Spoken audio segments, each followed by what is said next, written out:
Welcome, podcast listeners. It is episode number 464 of the Freight Talk podcast. You are here with your host, is Mr. BudgetPedalChap, the BudgetPedalChap at the moment. Oh my gosh, it's very warm here in the UK, and yeah, I don't know what it's like in the Swedens at the moment. Are you experiencing the same horrendous weather? Nope. No, it's fucking cold. Oh. Hi everyone, I'm Lee. Hello. We're also joined by Mr. Riggs. Hello. Good evening. Welcome to Sweat Talk. Sweat Talk. With BudgetPedalChap. Oh my God, they're writing themselves this week, aren't they? Oh, no, it's warming up from tomorrow. It's been 21 max today, 24 tomorrow. Highest it's going to get in next week says it's 27, but this seems to change on a half-hourly basis, so I can't promise anything. Yeah. But it should be pleasant. Yeah. 21 is quite pleasant, isn't it? I like around 25. Yeah. I think I peaked at 27, I'll be honest. I don't mean I like 20. Yeah, I like the temperature to be around 25. Let's. I like them 25, I do. Oh dear. What an intro. What an intro. Oh dear. Yeah, so like temperature wise, I think anything in the 30s, or what's that in like America? Is that like 70 something? Freedom units. Yeah. I don't know. Well, I mean, we're going to be talking about some of the freedomist news this week. Indeed. I'm quite excited about this in a weird way. Yeah. So 30 degrees is 86. 86, there you go. So like anything above 86 is just to clarify, 40 is 104. There you go. Wow, that really takes a jump. I think the thing is to whether we're having currently in the UK to some parts of the US is just nothing. Yeah, but they have infrastructure to deal with that, don't they? Exactly. They're used to it. If they had our weather constantly, they'd be complaining. I mean, we do. Yeah, we're quite famous. Yeah, it's quite famous about complaining about the weather. Yeah. And then here we are doing that. Anyway, so let's talk about our sponsor. When I was at NAM, some of the Fawn team came down from Nashville, and they had to rush back because it was snowing. Ah. And they Nashville didn't know what to do about it. Mm. They are a UK company offering you boutique pedals designed and built in the UK at amazing prices, bringing you top-notch pedals, including the Supersonic Drive, the 800, the Filthy Rat, to name but a few. They're also the home of the Create Your Own, which I think like you were looking at the one of their kind of stock Create Your Owns last week, weren't you, Alex? What was that? Yeah. I can't remember which one it was, but there's some really cool graphics and obviously your own choice of circuits in there. So I'm trying to not buy one pedal every month from them, but it is hard. Yeah, man. Get all their business from the people on the sponsored podcasts. It's really paying for itself, this sponsorship. Oh dear, yeah. Obviously, they are a fantastic UK company, and you need to check them out at affordable.co.uk. There was a bloke actually asking because I did a video on the Tarot Scream budget version last week, and there was a bloke going, "Oh, but they don't ship to Thailand." And James at Affordable was just like underneath, "Yes, we do." Like, get in contact. Like, what? Really? Yeah. Wow. So he'll ship you a pedal to Thailand? Yeah. Not for free, surely. Yeah, not for free. No, not at all. No, it's like free UK mainland. Why would you even say that? Yeah. Of course it's not for free. You can also have the pedal. Well, no, one of the great things, like for UK anyway, is that the price you see on there does include the shipping, even at, £50 a pedal. I think that's impressive. So what you're saying. It's quite good, isn't it? Right, I did promise some of the freedomist news that's going around. I'm going to try and pronounce this word. It is the Semiquincentennial. Well done. You that was it. Yeah, I've rehearsed that quite a few times, to be fair. Look, sounded it out. Oh dear. Conjugate the verbs. You've said semi a few times before in the past. Oh yeah. On this podcast, I think it's like if we had one of those word cloud things, semi would be one of the bigger words, definitely. Was that already a word until like this happened. What, semi? Yeah, it No, means semiquincentennial. Is this like a word that's been made up just to celebrate this Declaration of Independence anniversary, or was it already a word? I think it exists, but it's not in circulation a hell of a lot. I'll be honest. Like it's well, it only comes along every so often. Yeah. No, the thing I'm seeing, like, just quick Google, Cambridge Dictionary, the entry is from 8 days ago. Oh, so I'm wondering if that word actually just basically was made up for the event. I'm sorry, there's a dictionary that rates when words were first used. Well, no, the page entry was created 8 days ago, so I'm just wondering, What page entry? Anyway, In a of Cambridge Dictionary.org. Yeah. So there is a dictionary that rates when words were first used. I mean, if you compare it against the Google entry, which says what date the page was created, sure, yeah. That's pretty mental. That's not Freedom Unit guitars or Freedom guitars or whatever the hell this thing is. So this is in honour of the 250th anniversary of a country, of the US of A. Yeah. Well done. The rest of us are on what are we on? A while longer. Yeah. A couple of millennia.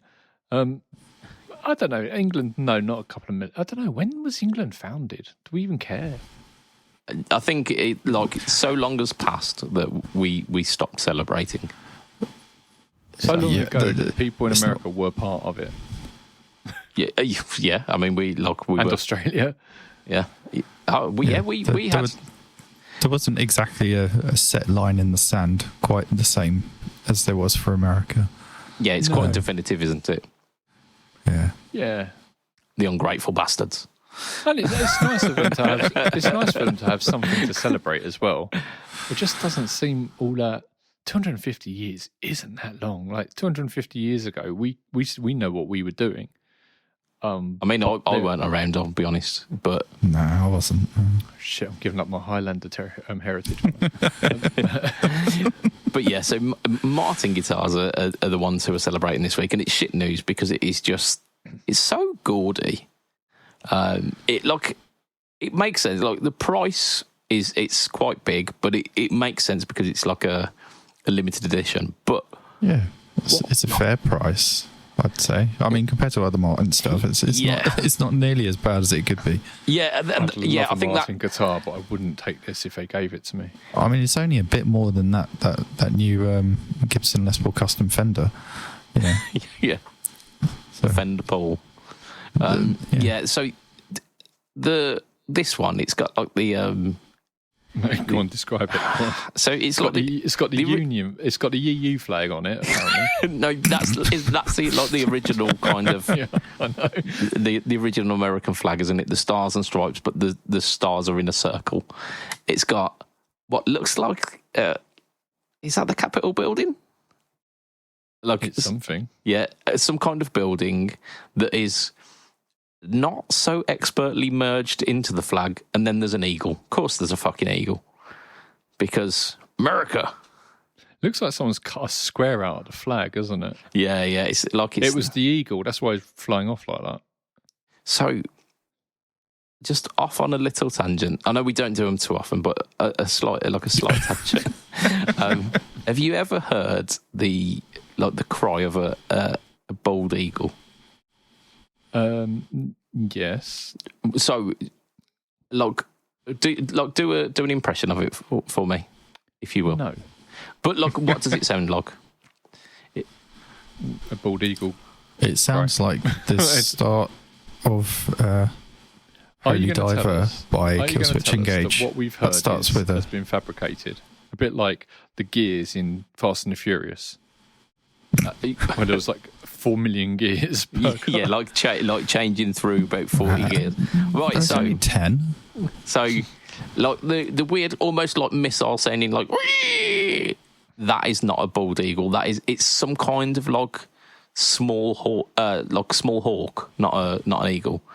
The bald eagle sounds a lot more like a almost like a baby chicken, Like it squeaks. Oh, really? Yeah. Brilliant. I have heard the bald eagle. Like, yeah, that rings a bell because it's really high pitched, isn't it? Well, it's just really high pitched. Well, that's what they want you to believe. They want you to believe it sounds like almost like a missile kind of firing, like that kind of thing. Whereas that is nothing to do with the bald eagle. That's basically good PR. The bald eagle, it's the symbol of America, and because it's this big, strong symbol of a like world power, they wanted the cry of that eagle to match the vision of it, and they superimposed the. Is there anything about America that is actually legit? I mean, yeah, there's quite a few things, but that very much. It's got a kind of Hollywood feel to it, hasn't it? Like there's a little bit of smoke and mirrors to make it look better than it is, and which is Hollywood through and through, isn't it? I wish they'd done something to make this guitar look better than it is. Well, hey, flames. So it's all a bit too much, isn't it? It's all a bit too much. It is a HD 28. That square that's just been like either stuck on, almost like a map, or cut out of the flag. But how are the stars over the picture and the eagle? I don't get it. I don't. Yeah, I mean, look, design-wise, they should have got PRS to do it. I don't think it could have got any worse. There's like a Liberty Bell at the top end as well on the headstock, and then there's a little like unfurled banner on the like 19th fret maybe. Well, it's kind of spanning the last two frets, isn't it? It says like 1776 to 2026, and then 250th.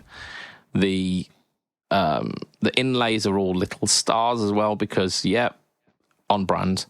It's all kind of like thematically, it's all together. It all works in that one design, doesn't it? But it's all very, very much over the top. The Kingdom of England was founded in 927 AD, meaning next year is a big year for us. Yeah. 1,100 years. It's pretty good. Yeah, probably. Is that right? I don't think Martin are going to be celebrating any of those. Martin... No, but Epiphone couldn't they? Because they could do the Union Jack. Well, no, I'm thinking like Martin are an American company. We've got British guitar companies, right? So maybe like a Burns or a Guild. Atkin Acoustics. Atkins, they could do like a special. I know Alistair. Yeah. I could ask him if he's going to do that. Yeah. So we could. What would our one be? So it's obviously got the Union flag on it. Maybe Big Ben sticking up the one side with a square of like the heads of Parliament. No, up the fretboard. You know, like the gem has like the birds of whatever. You could have like Big Ben up there, and the headstock could be in the shape of the top of it. And then what else are we having on there? Probably Henry VIII. See, he had a big impact on the company, didn't he? Should have the Queen on there. I mean, why? Because our current monarch is King Sausage Fingers, isn't it? Yeah, but she was wicked, didn't she? I mean, she was the goat as far as monarchs. Money's a goat. What just happened? Yeah, so sometimes when we're recording these, I question why, like why we're doing it, and that was one of those moments, dear listener. You know what I'd have a really beautiful Atkin guitar, right? And I would not do anything different to it, and that would just be the anniversary one. Like completely the most understated celebration guitar ever. Maybe like a little scroll text on the inside, where you can't see it. You know. Fun fact. Just completely very British.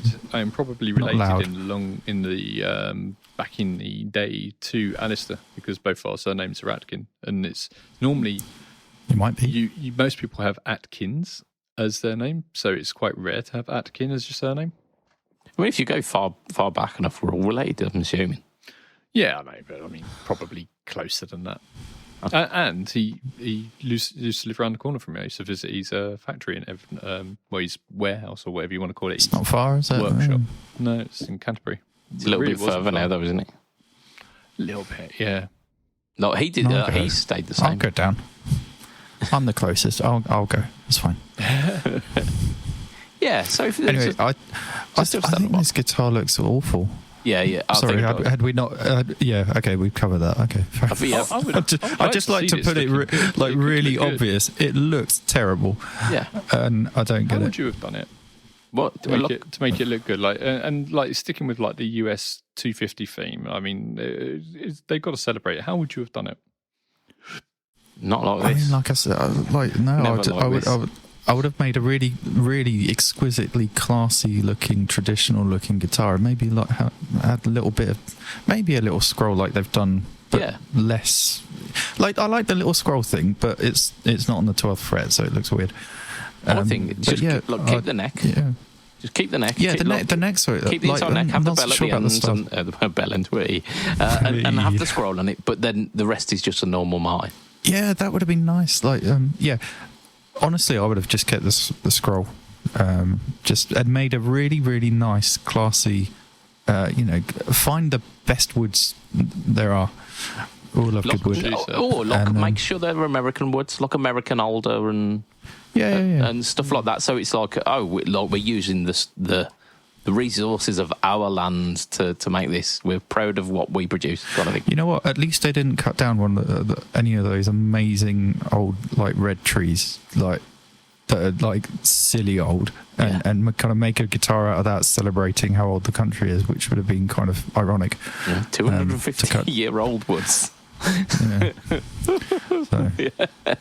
No, those trees are way older than that, aren't they? Like some of the oldest living specimens on it. Yeah, that's what that's kind of my point. Yeah, it would have been ironic if they cut down these great big American red trees and I think if you took the eagle off of this and the weird looking fucking picture of the Liberty Building or whatever it is, and the and then this like whole thing was kind of like in almost like a very almost transparent, like without the color on it, so it was just like very, very, very hard to see, but it was definitely there. I think that could look nice.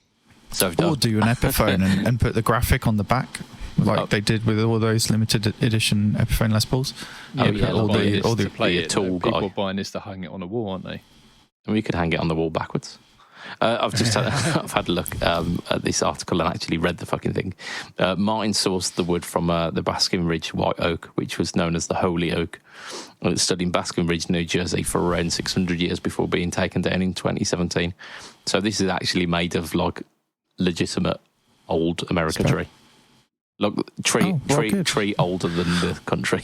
So that leads me to the next question. Why absolutely ruin it by putting like this horrible loud graphic on the front? Like, it's a real shame. Like, honestly, I'm not just poking fun. It is genuinely a shame. A supporter of one party or another. I wonder who you mean.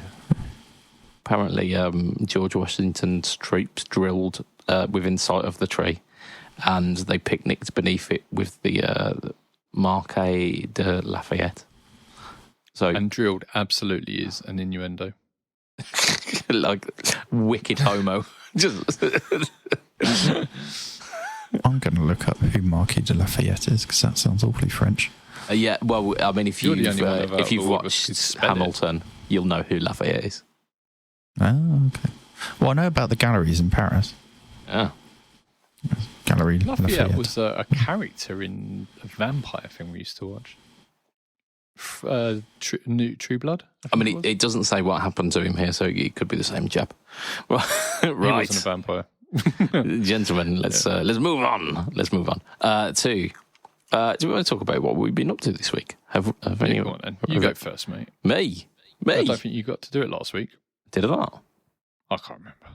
It's been about a week, hasn't it? I did a video on the new X wireless B8 system. Cool. Alex, what have you been up to? Go on, mate. This is actually a pretty interesting bit of kit. Actually, I think it makes sense to combine these utility pedals into one thing.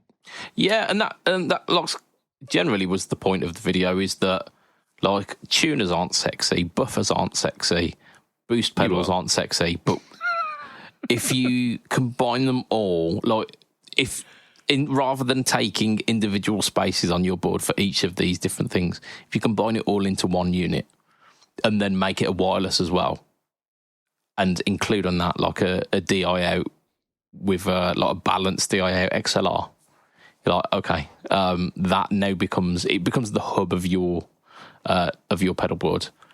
But even if you don't need the XLR or the DI out, it's still good to have it in case you need it. It's not like you go, no, I would buy this, but I don't want that on it.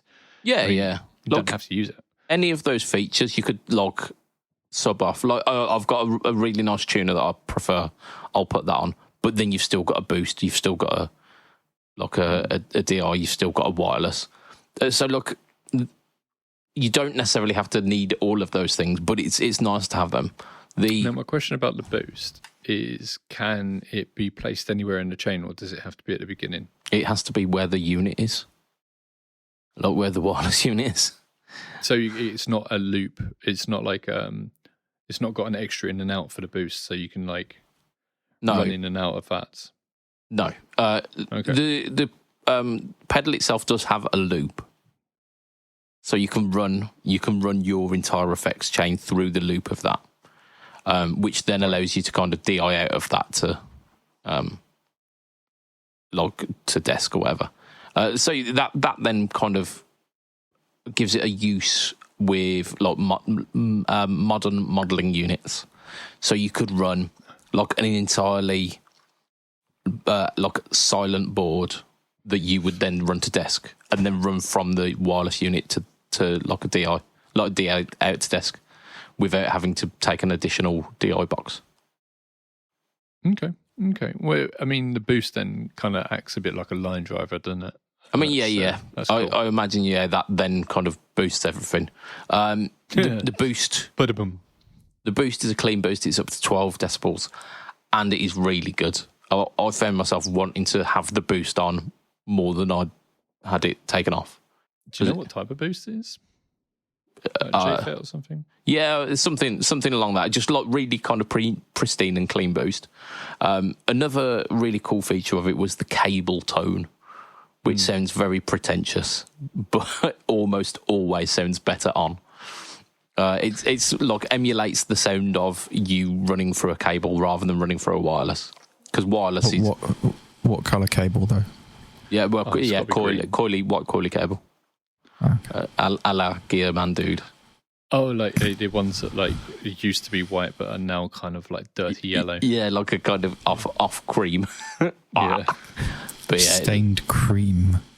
Let's have a transparent curly cable that was like transparent but blue inside, and there were, in between the transparent outside and the blue inside, there was like little sparkle, glittery bits. It was very manly. Yeah. Manly, yeah. Don't know what happened to that. I'll like it back. Probably I have to try and find it. Sprung away. So yeah, look, really, really useful utility pedal. Like the sum of its parts, all of the individual parts are not necessarily sexy things. Like no one's gassing over a specific tuner or a specific boost or whatever. Oh, I don't know. Those Peterson ones are pretty cool. Like the Stroh ones, yeah. I mean, this one it's accurate to like cents. How in tune do you need to be? Like, there's a point where there's a law of diminishing returns. When you're so close to being in tune, you don't need to be more in tune. Yeah. So, like, especially with the temperament of like fretted instruments, it's all a compromise anyway, isn't it? Right. Oh yeah. So. I'm not dissing the pedal, just people who spend hundreds and hundreds on tuners. Yeah. So I still kind of gas for that black Is it, one. I have a question. Is it a polytune pedal? As in... can it do polyphonic? I don't know. I don't think I ever tested that, I'll be honest. Because that would be... I for guitar anyway. Big fan of polytuners. Polyphonic, yeah. I'll have to get back to you on that. I can't say for sure. I'm going to say now, probably not. Yeah, because that was a specific algorithm from TC, weren't it? That and they got boss. Got boss in trouble. But yeah, so I swear mine's Korg. Ooh. Probably. I swear I've got a Korg one. Not officially poly tuning though. It's its own proprietary polyphonic tuning. Corgi tuning. Get off my Korg. You just. I mean, we keep coming back to our Queenie, don't we? One does not appreciate her corgis being tuned like that. Yes, the Korg pitch black. Oh, is it With polyphonic? The polyphonic. Yeah. It's fantastic. Absolutely fantastic thing. I suppose I could probably Google it, but I whatever. Like, it's only impressive enough that. Yeah, no, I'm not. Again, I'm not What's it dissing called? it at all. It's called the cool. Nuex B8 wireless system. And people are like trying to find ways to use up less pedalboard estate. So you're exactly right. Like all these things that if you want all of those things, like just put them all into one pedal. It's great. I read some of your comments. I think some people were saying, "Oh yeah, I've used this. I've used this for years and stuff," and really good feedback for Nuex products anyway. Like, Yeah. or similar. I think someone said they'd been using like a wireless Nuex thing for ages and never had a problem with it. Oh, it's got intelligent frequency hopping. So it's a 2.4 gigahertz. So, I mean, a lot of people look down their noses on that, but it's not, I mean, it's quite good 2.4. But as far as I understand it, it's more accurate at shorter range, but then doesn't do as long a distance, or is not as accurate at longer distances. The 5.8 struggles to get through walls. Okay. But it's a less busy frequency as well. This will, if this notices that like the band that it's in is busy, it will hop to a different one, both the transmitter obviously and the thing, and it's just called itself intelligent frequency hopping, and that's quite cool.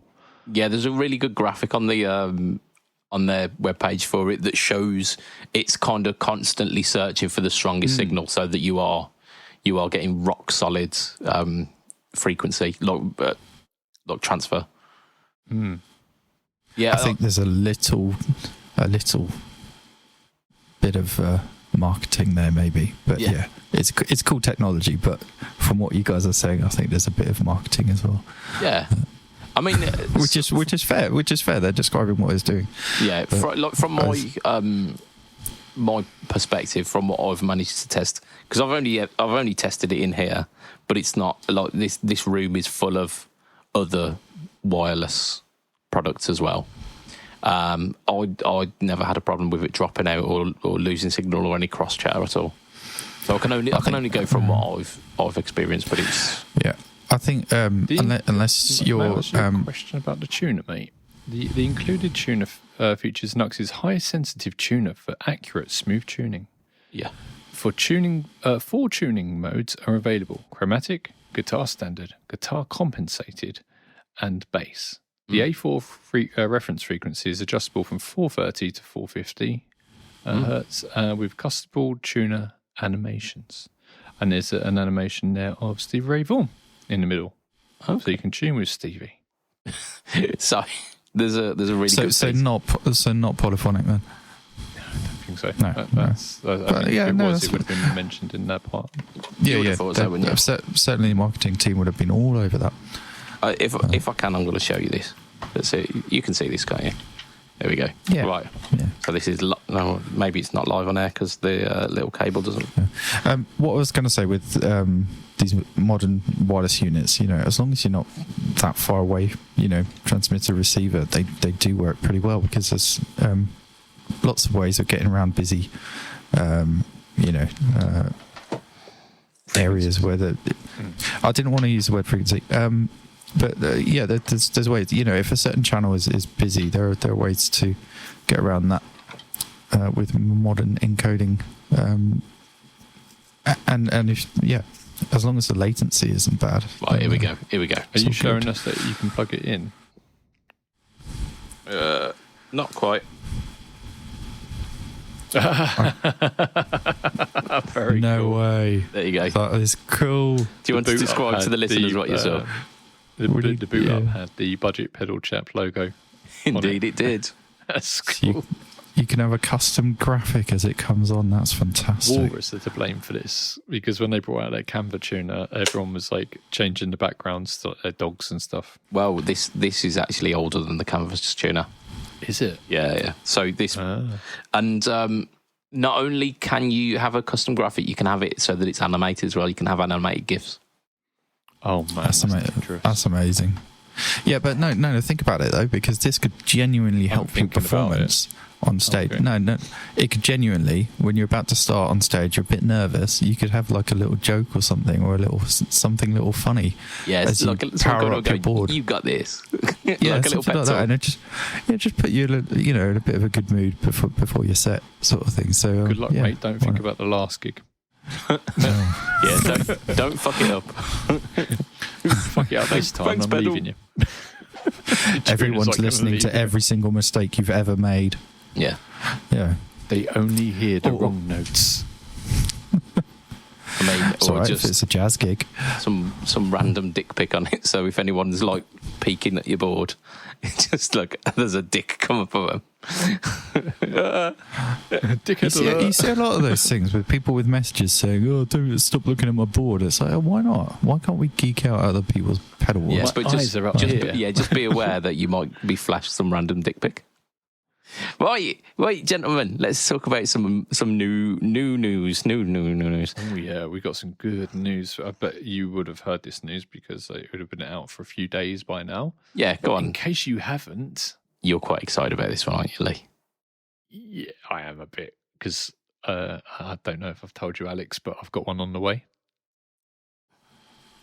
You hadn't mentioned it, and it comes as an absolute shock that you haven't mentioned it to me, that you're getting this amazing. Are we talking about a grey box with the little green lighty up screen?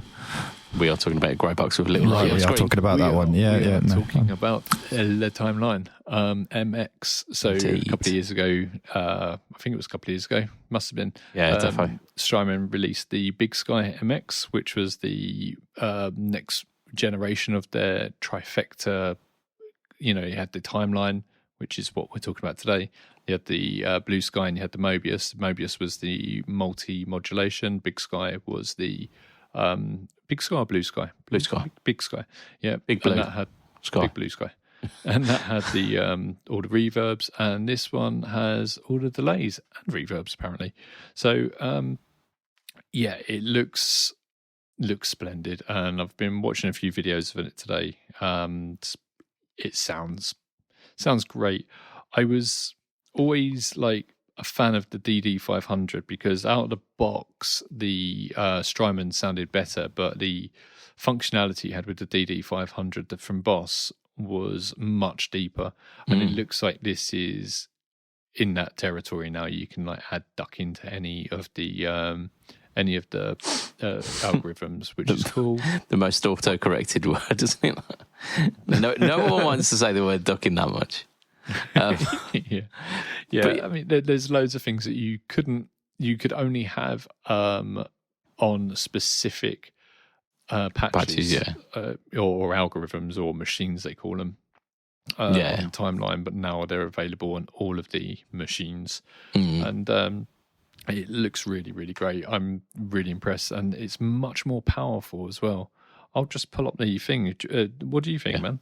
So, I'm to understand that it's the same kind of cell input as the Big Sky MX, which is that it's you can run two algorithms at once, isn't it? That like you can like basically pair up your algorithms. Like there's a couple of different ones in there to sweeten everything up. Like they've refined a few as well, but it's that dual pairing that you can like run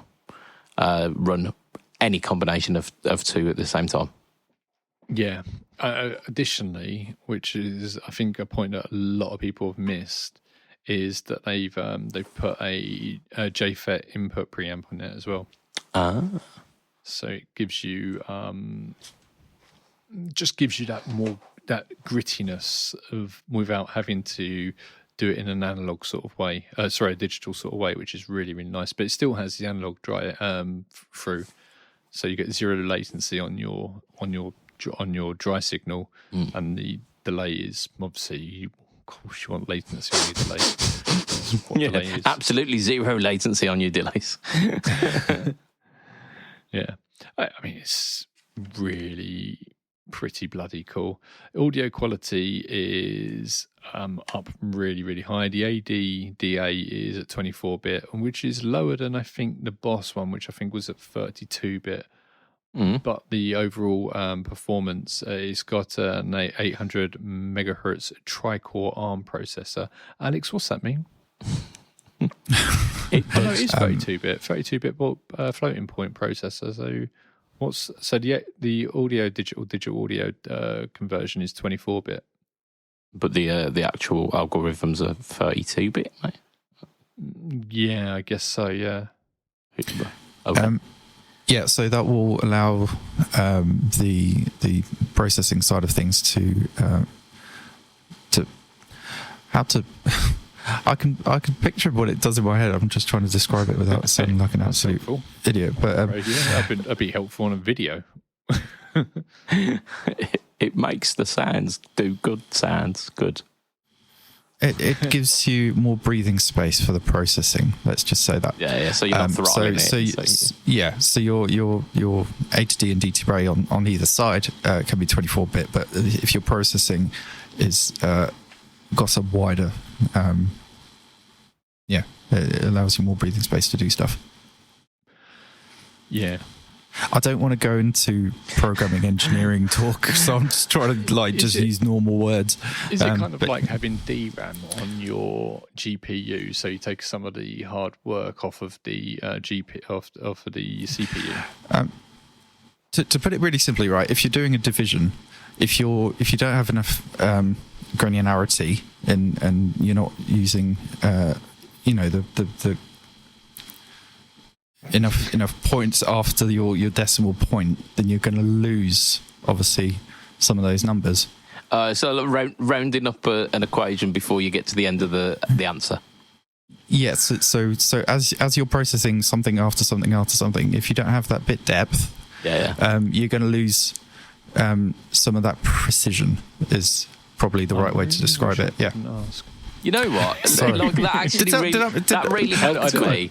Does that make sense to someone? Because I'm trying to describe it without using engineering speak. I was also looking at diagrams as well as you said it, so that probably didn't help. So apologies. No, it didn't. Like it really, like when we did a comparison to like my GCSE maths days, I'm like, yes, I understand that. Yeah, and obviously. The fact it's floating point as opposed to fixed point means that if you have less numbers above the decimal point, you can have more below the decimal point. So that's why floating point is good as opposed to fixed point. Okay, that's so cool. No, it's all good. A nice wide bit depth for your processing, and then either side on your converters, 24 bits fine. Okay, nice. That's cool. Yeah. So I mentioned that there were some things that you could do on all the algorithms now that you could only do on the single algorithms back on the original timeline. I mentioned the ducking. The other two are tremolo and swell. So you can put tremolo and swell functionality on all of the delays if you want to. Which is pretty cool. It's got a granular one as well, which is nice. I like that. I like some of those. You know what I'm intrigued about? Oil can? What do you? Oil can, yeah. Oh, oil can. What? There's an oil can. I love that. There's an oil can setting. I tell you what. Actually, the oil can delay that JHS did was so really interesting. It was incredibly. Like a really rich sounding delay. It was very. Could this be reactionary to that?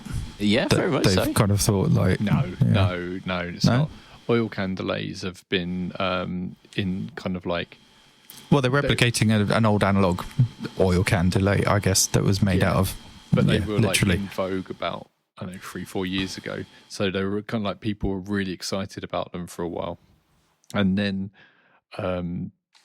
JHS brought this one out about a year ago, which was really nice to see that someone had made an affordable one, because they are usually really expensive.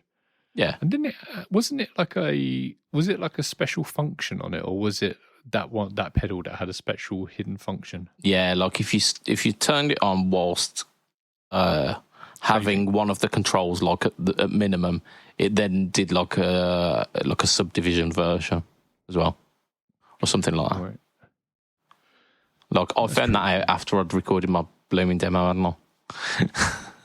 Like that's when, like it was about 4 days afterwards, JHS dropped a YouTube short going, "Oh, and there's this secret mode." I'm like, you know what? Fuck it, I've done my demo. That's what you get. But it was like it was a really characterful delay, and I really enjoyed that. The rotary as well. The rotary chorus was actually quite interesting. Yeah. I need to get that out again and give it a whirl. You're still talking about the delay, right? No, the rotary chorus. Yeah, rotary chorus. Yeah, to be fair, I'll get them all out. Might do a live stream on it.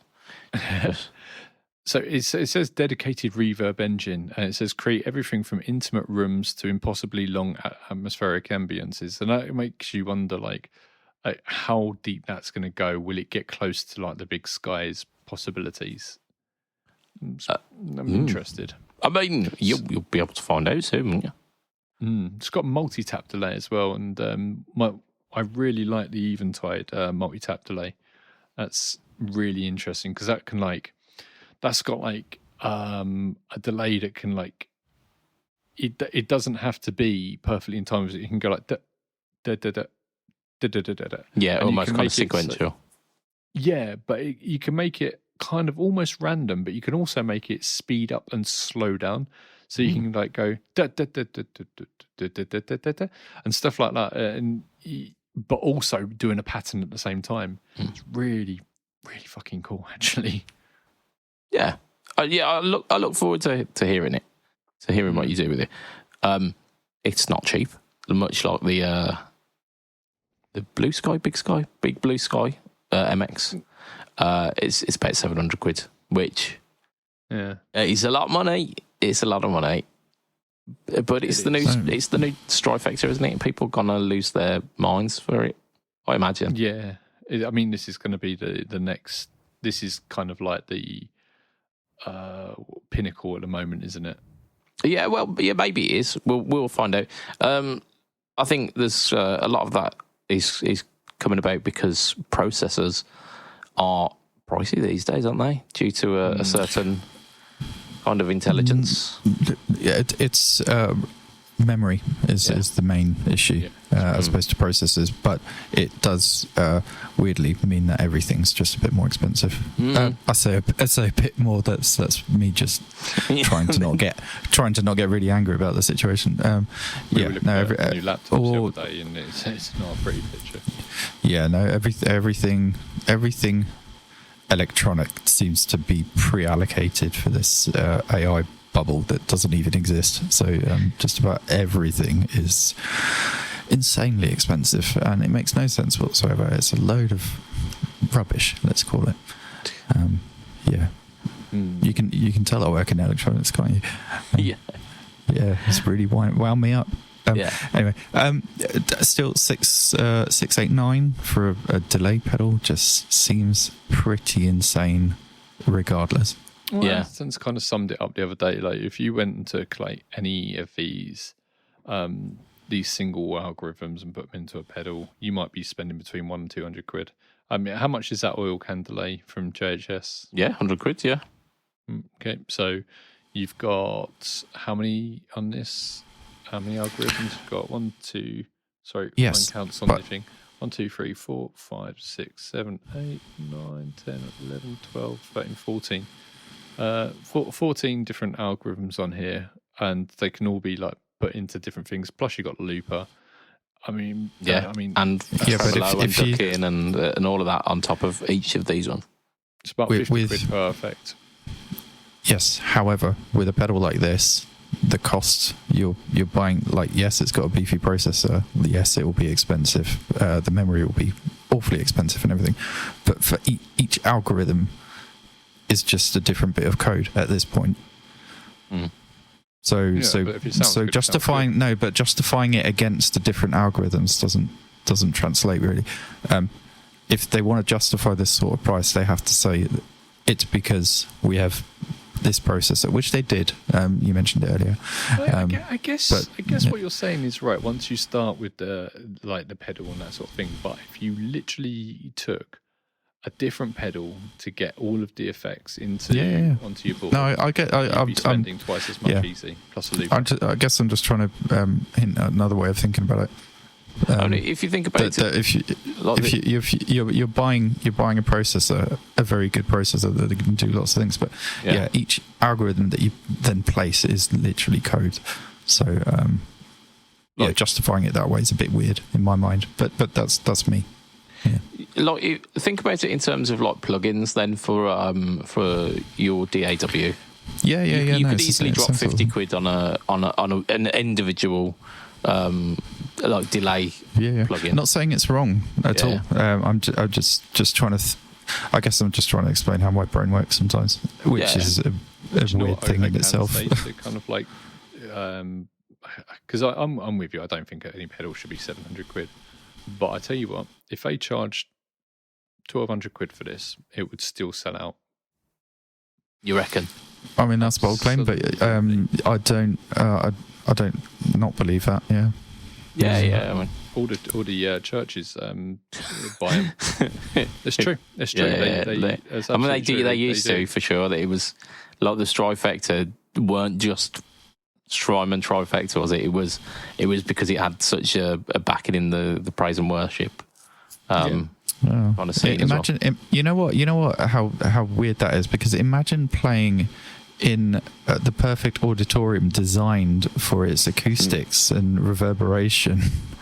I mean, and then buying a pedal to do it for you. You're assuming a lot there, because this is like a lot of like American churches which weren't necessarily designed. I'm being a little bit tongue in cheek. Oh man, crikey! You guys haven't seen the mega churches. Honestly, they look like they're something from another world. I don't think they're designed for anything but looks. Yeah, there's a spectacle kind of aspect to it, rather than, because like churches, especially kind of European churches pre kind of like 1900s, were designed to have beautiful acoustics because. And to complement the style of the music of the time. Yeah. So the period, depending on when the church was built, would have been built to complement exactly how you said the time period, the style of music of that time period. Yeah, and one of the most my bachelor's dissertation was fascinating, by the way. It was all about auditorium acoustics. One of the most profound musical experiences I ever had was completely by accident. I walked into not Canterbury Cathedral, Rochester Cathedral, because that's where I used to go for my posh poo. I knew it was. You know what? I knew this was going to be about farts. It's going to be, isn't it? No, it wasn't. I walked in there and perfect reverberant fart. They had a really nice toilet, and my office was around the corner, and it didn't. So I used to go there for my posh poo, and I walked in there once. And this one's on God. They were practicing with some really high class choir, and the sound was just. I mean, you've never heard anything like it in your life, because the place was empty as well. It was just them, so it wasn't full of people. So like they were like buffering the sound. It was just everywhere, and oh my fucking God! It shook me to my core. And there's just you in the back, like in the back, and just like really, really kind of decorating this beautiful soundscape with punctuations of flatulence. Just. Don't mind me. Carry on. It sounds wonderful. Yeah, no. I mean, honestly, it was unbelievable. Absolutely unbelievable. I mean, what a soundtrack to your shit. Like, I couldn't hear him when I was in there. I mean, it's very well soundproofed, with the toilet. you think? It's really weird as well. Like, you're walking through this cathedral, which is like really fucking old. Really, really, really fucking old. And you go into this toilet and it looks like it's out of a nightclub. There's no one in there because no one else knew about it. It was like hidden behind like this really old, very short door. And I just happened to find it one day when I was being nosy. And like, there was like blue lighting in there and stuff and marble tops on the things. It was just like, oh, he was shitting in the font, weren't he? This entire time. They're like, fuck, we've got to get this bastard who keeps shitting in the font. What the fuck is happening to my holy water, man? Yeah. Oh, dear. Oh, dear. So, delays. Yeah. Oh, yeah. Right, yes. I mean, there is one algorithm on there or one machine that literally says reverb. So I don't know how much control you're going to get over that reverb. Also, Alex, it's an OLED screen. All right. It is what it is, isn't it? Like, it's a price that I'm not even considering. I wouldn't even consider the old one, which is half the price. But yeah, no, I agree. I understand. What I do like is having the 7 main controls straight on the screen. It's digital. You can do deep diving on that if you want, but you've got time, repeat, filter, which is nice to have on there, grit, speed and depth of the modulation, and if you there's a parameter 2 which you can access somehow. So parameter 1, parameter 2, they're alternative controls on that, and then you've got mix at the end. Yeah, I like that it's so. I know how to use this. I've not used it, but I know how to use it. I can just look at that and go, all right, cool. Yeah. So what we will say, like Lee mentioned at the start, we will be getting one of these free for PBOD. Let us know what you want to hear, because we're going to be doing a live stream using it. So if you can give us some ideas of the kind of stuff that you want to hear beforehand, we can get it kind of queued up. Yeah. Alex is back. Alex, it's got an OLED screen on it, but if you look closely at the OLED screen, you can quite clearly see the size of the pickles. Pickles? I mean, it is green. And those pixels are quite big. So, yeah, the pickles. Show me the pickles.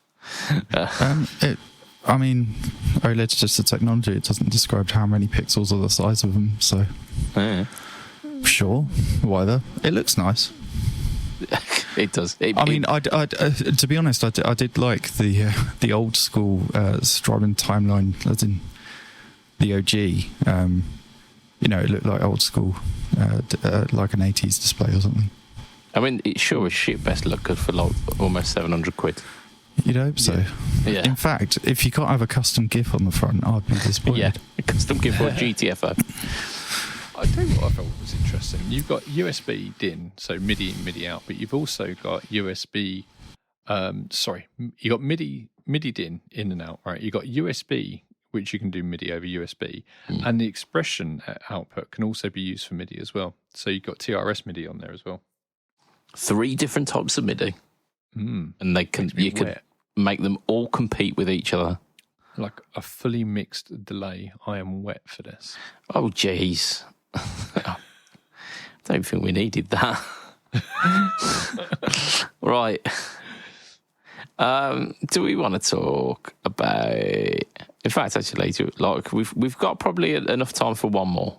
We've got enough time for one more.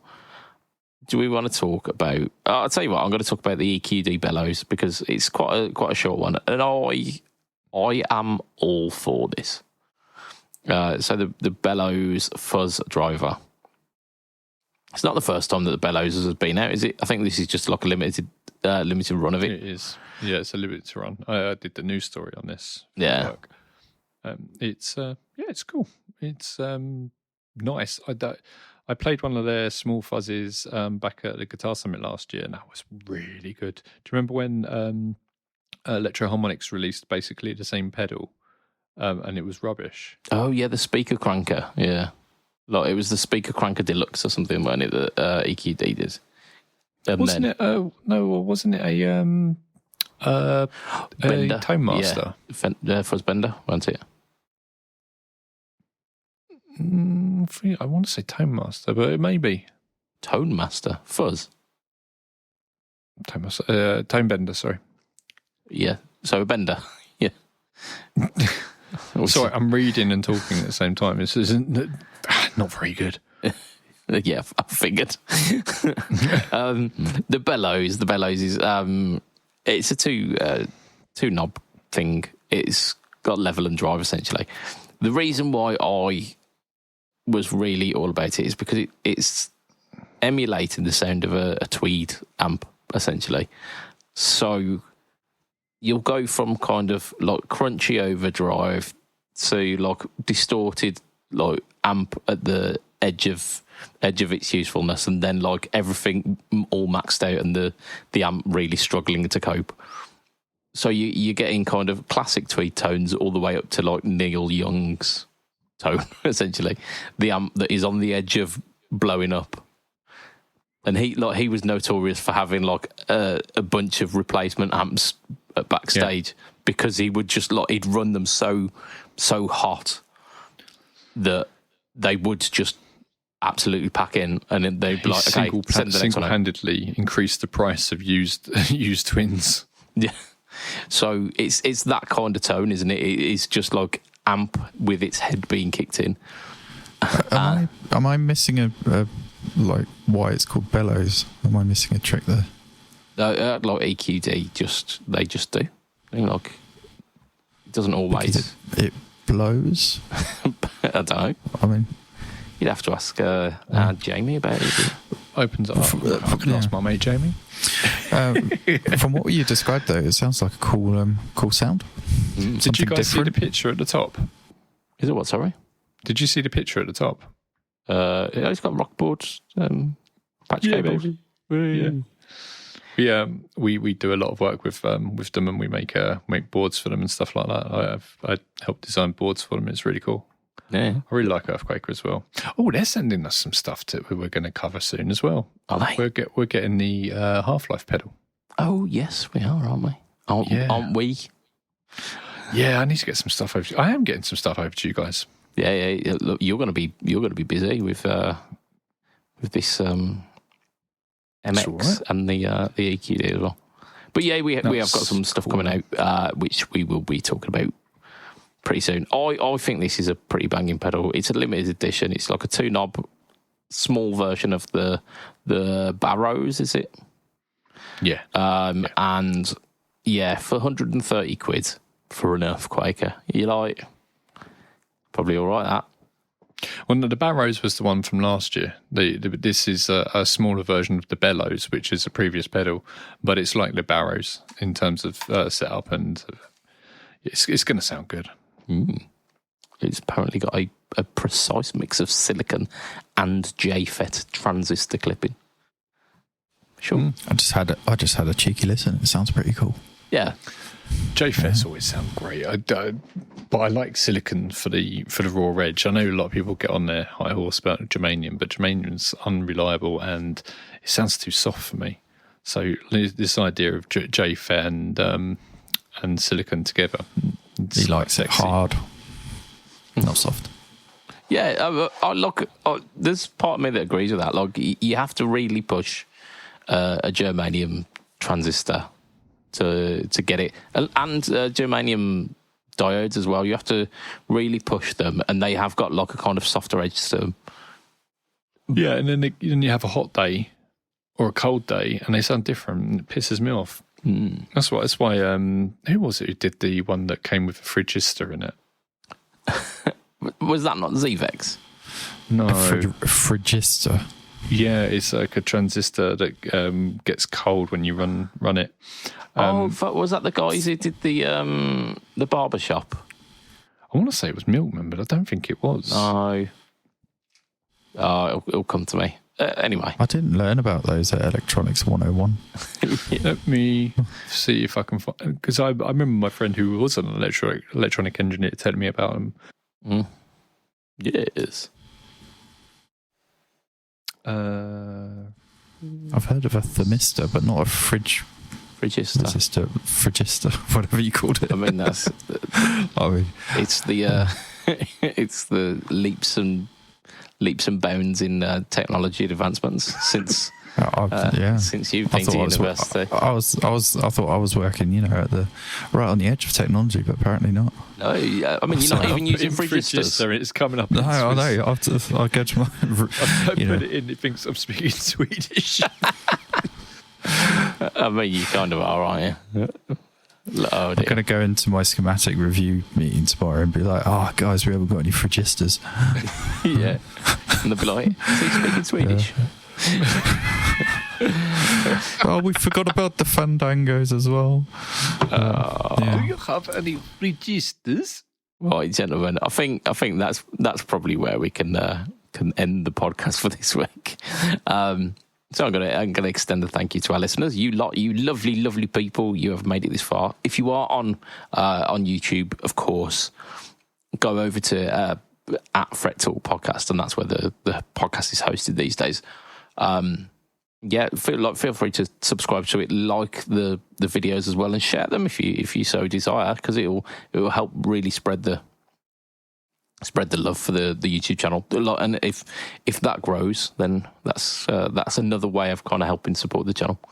I'm going to extend a thank you to Affordable, who are our long running sponsor and do amazing stuff from like the budget range all the way up to the bigger stuff, and even those are relatively affordable as well. So there's a good time for all to be had there. And of course, I'm going to extend a thank you to our Patreon backers, who for as little as $2 a month, you could be part of the exclusive Patreon crew, which not only gets your name read out on each and every podcast, but also gives you some extra Patreon material. So our premium members are as follows. We've got Mr. Adam Yeomans of Chef Tone Effects. We've got Mr. Hugh G. Rection. We've got Mr. Mike Coxlong. We've got Mr. Gary Goldencock. Oh no, don't touch the tips. We've got Mr. Ben Fletcher of Fletcher Pickups. We've got Mr. Brian Goer of Tone Jerks Podcast, the Second Button Podcast on hiatus, and the Off the Rails Podcast. We've got Mr. Diabetes Foot. We've got Mr. Jason Morton of Jason Morton 82 and of at PBOD. We've got Mr. Gareth Brand. We've got Mr. DJ Play Nice, Mr. Crazed Fandango, and Mr. Mike Phelan. And of course, if you want to show us a little bit of love, you can also be part of our free tier as well, and we will read your name out on the podcast as well. It's a lovely little kind of free bonus. Come on, get yourself on there. We've got Brett, we've got Dave, we've got Harry Wallington, James Bragg, JD Fosho, Jimmy Smith, Johnny Goat, Johnny Cambridge, Julian Nielsen, Kamal Singh, the entirety of Kent. We've got Marlers, Matthew Dang, Matthew Quinn, Michael Bones, Michael Levinson, Mika Paponen, Mike, Nico, Moisey, Perry Wright, Raphael Formaren, Ross Philpott, Jack Richards, Simon Frecker, Vaughan Murray. What you see is not what you get. William Crown, Frank Brack, Michael Ribovich, Rich Gretzky, Aris Agassane, Pedalboards of Doom, is Danny DeVito Disco Bear. If you're not finding me online, I'm, of course, Budget Pedal Chap. You find me at Instagram, Facebook, YouTube, Threads, Blogspot, all at or / Budget Pedal Chap. If you find one, they all link together anyway. So, yeah, have fun. This week, of course, featured the Nuix B8 wireless system, but also features a little throwback to the Boss SD1. See if it's any good. Is it any good in 2026? Who knows? Yeah, it's all right. It's not like suddenly changed and gone out of date, is it? Yeah. Oh, it's gone bad. So you can find me Googling Phrygistors and finding them because they are a registered trademark. There you go. Right, okay. Thank you very much. Ha ha ha ha ha. A specific type of single-stage Peltier device. Right, registered by Lee about eight minutes ago. That's what I've been doing. You can find me everything to do with Rockboard, everything to do with Fawn Sound Labs, everything to do with Pedalboard Steam, and everything to do with the Fret Talk podcast. Absolutely, you can. And Mr. Riggs, where can we find you? Still lurking around on Pedalboard of Doom, just making sure everyone plays nice. Yeah, And you're like a sheriff in those parts. just lurking. If there's someone misbehaving, then, that's where I pop up. With the banhammer. Running after him. Come back, you bastard. And anything to do with my band, Dunkerknuffel. Gesundheit. Oh, German as well. Yeah. Awesome. So, from myself, Mr. BudgetPedalChap, from Lee and from Mr. Riggs, it will be a Saturday and good night for this week. Right, bit.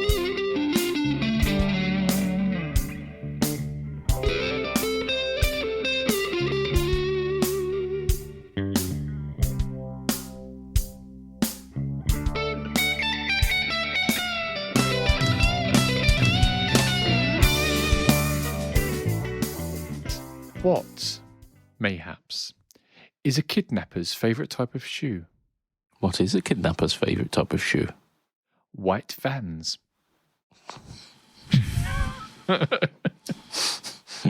Wow.